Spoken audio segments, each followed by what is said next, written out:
শরীরে ট্যাটু করা, অঙ্কন করা, ছবি অঙ্কন করা। এখন বর্তমান বিশ্বকাপের সময় চলছে, বিভিন্ন ছেলেরা, মেয়েরা, যুবতীরা কোনো সেলিব্রিটি ও অভিনেতা বা খেলোয়াড়ের গায়ে দেখতেছে ট্যাটু করা, ওই ট্যাটুকে ফলো করে তার গায়ে ট্যাটু করতেছে, অথচ সে একজন মুসলমান। নবী সাল্লাল্লাহু আলাইহি সাল্লাম বলেছেন, লান আল্লাহুল ওয়াশিমাতা ওয়াল মুস্তাওশিমা, যে ট্যাটু করে এবং যে করিয়ে দেয় তার উপরে আল্লাহ পাকের অভিশাপ নাজিল হয়। নাউযুবিল্লাহ মিনাল জালিম। অভিশপ্ত মানুষ তারা, যারা ট্যাটু করে, অভিশপ্ত মানুষ।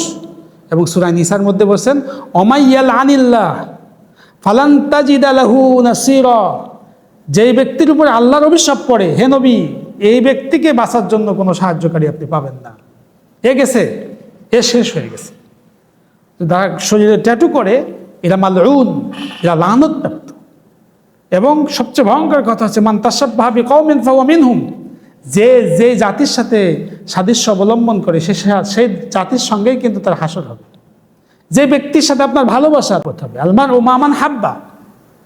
সুতরাং আমাদের যুবকরা এই যে শরীরে ট্যাটু করতেছে, যা চিন্তা করতেছে না, এই ট্যাটুতে আমার অজু হচ্ছে কিনা, গোসল হচ্ছে কিনা, আমার জিন্দগির পাকনা পাকি এর সাথে সংশ্লিষ্ট।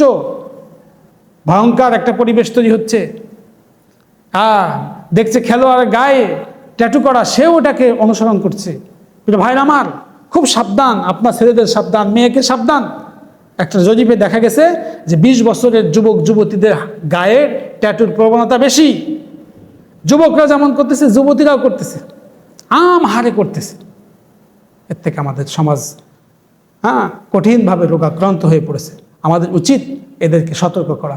আল্লাহ পাক আমাদের যুবতীদেরকে এই মহান মহাপাপ থেকে হেফাজত করুন। আমিন আমিন, আল্লাহুম্মা।